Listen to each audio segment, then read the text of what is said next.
Hey filmmakers, hey film lovers, welcome to another episode of Nolly Classic on Film Unbox. If you have not hit the notification button, please do. And don't forget to like, don't forget to share. Don't forget to subscribe to this channel, as there would be a lot of informative and entertaining content about filmmaking that would satisfy our curiosity and also help our growth as filmmakers. Don't forget again to hit the notification button so that you can get this content while they are yet fresh and new. So we're going to continue reviewing the movie Nneka the Pretty Serpent in the 1994 installation. This is the part 2 of that sequel. Let's go over to the movie.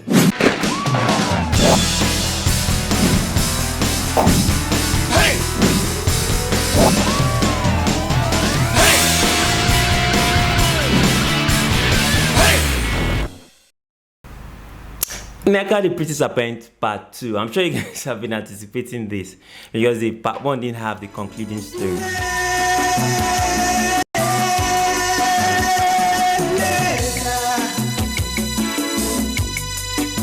The story picks up from Nneka after she vanished from Earth. So apparently after Tony sent her away from the house, she needed to go back to the Queen of the Coast to get more powers to come back and destroy Tony finally. So cut to another scene. We see Ify, Emeka and Tony sitting together trying to resolve everything. Finally, Ify agrees to go back to Tony, admits all he had done, and then they started talking of how they could get married back again, meaning that they've been able to chase Nneka away because she was the problem. Ify goes back to Tony's place, and then they haven't stayed for so long before Nneka resurfaces. Apparently, she had gone to the Queen of the Coast in person of Eukarya to get some more powers to come and finish off Tony. So as she appears in the house, there is a little controversy here and there, and then Ify, being a prayer warrior, gets holy water and then fear on her, everywhere, and then realized that the holy water was able to suppress her attack, and then she ran off. Nneka flees away from Earth and runs back to meet the Queen of Mermaids, Eukarya, and pleaded with her to intervene, that Tony's case was getting out of hand and there's nothing she could do about it. Then cut back to the scene. We see Ify's kingsmen and Tony's kingsmen talking, and then Ify's kingsmen gave Tony a deadline of a month to come back to marry Ify off, or everything is cancelled. In fact, most of them didn't want Tony to get married to Ify again after the whole incident, but Ify's mom still wanted Tony to get married to Ify. Then things started to work out for Tony again. Everything started to pick up. He got his old job back. He got reinstated as the head of forex department in a bank, and then his salary was increased. Everything started to move back smoothly. We see Ify and Tony go off to a restaurant to meet up with their friends Uche and Uju. Uche, played by Bob Manuel Udoku, and Uju, his girlfriend. And they had a lunch date together. They shared stuff and they talked. So this scene made us realize that Ify was already pregnant for Tony, and then they got married. So back at Ify's office, Ify's boss started to disturb her. What kind of wala is this? Can't they let these couples be? So Ify's boss started making advances at her, but she rejected at all means. Uju, whom Ify revealed her being pregnant to, went back to the village and told the kingsmen that Ify was actually pregnant. And then Ify's father agreed to Tony marrying Ify. And then you think that's where everything happens, but apparently Queen of the Coast is planning something else for them. Tony and Ify celebrated their marriage, and then after the marriage, they were on their way home when they almost run over someone. So they got out of the car, stepped out of the car to go and check, if the person was actually very alright. They met a young lady there, and they later realized that the young lady was homeless, and then she didn't have anybody to stay with. She came to Lagos to meet her uncle, blah blah blah, plenty things, much against Tony's resentment. Ify told them to take her in. So Tony finally agreed. They took her in. She went to the house with them and then started living with them. We get to the next scene, and then we realize that Ify is in the hospital, and then she had a miscarriage a day after they took trauma in. While still at the hospital, Tony and Chioma, the girl they just brought in, started having a romantic relationship. It's not Tony's fault. Calm down, and it's not Tony's fault. Be calming down. If he cries to Nneka on the whole incident, and Nneka agrees and then promises to speak to Tony about the entire thing, because she's afraid that this lady is a witch as well. She has some sort of evil cloud around her. So Nneka agrees, and then he said he will talk to Tony about it. We got back to our office and then realized that Ife's boss is trying to reach her again.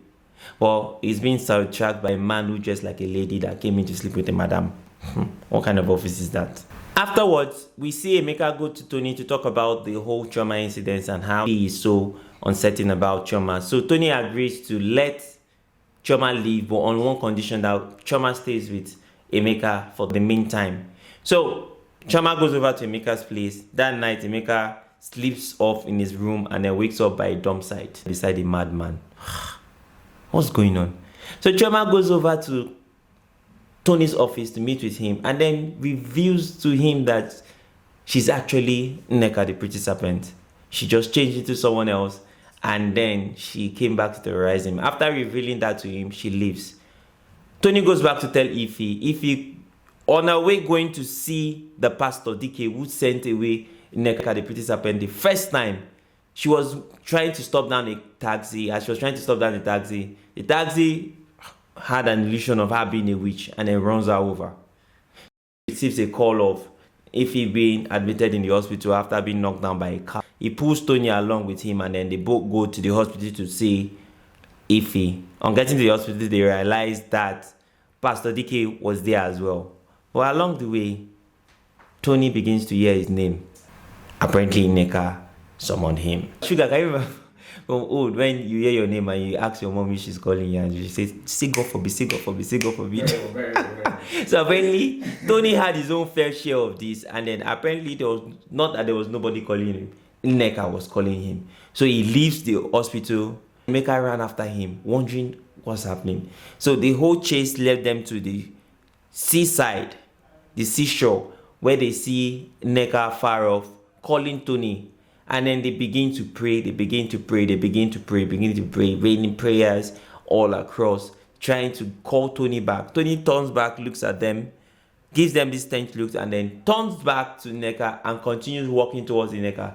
As he walked, approached Nneka, he got very close to Nneka, and then he strangles her. Holds her to her neck and holds her down until she gave up the ghost and she died. So right before them, they watched her body metamorphose into a skeleton. So Nneka ended up by the seashore where she came from. So dust to dust, water to water, air to air, grass to grass, grass to grass. And then that was the end of Nneka the Pretty Serpent. And they lived happily ever after. I'm sure you enjoyed it. If you enjoyed the Pretty Serpent, you should also go watch the reinstallment of Nneka the Pretty Serpent. I'm sure they must have done one or two things to the first installment and the second installment, which you saw in 1994. I'm also going to go to the cinemas to see it for myself because I really enjoyed this old one. Although it was very scary growing up, I did really enjoy it and I would like to see the new one. Charles didn't pay me, but just go and see it. Don't forget to hit the like button. Don't forget to share this content. And also don't forget to subscribe. Subscribe, please. I'm begging you, subscribe. Let's grow this channel so I can create more content and push your way. If there's any movie you want me to talk about, any classic you want me to talk about, leave down in the comment section below. Don't forget to hit the notification button so you get alerted about my new content and posts. So from me and Sugar Daddy on the other side of the camera, we say bye and we see you on the next episode. Don't forget to stay curious. Bush. Laka laka.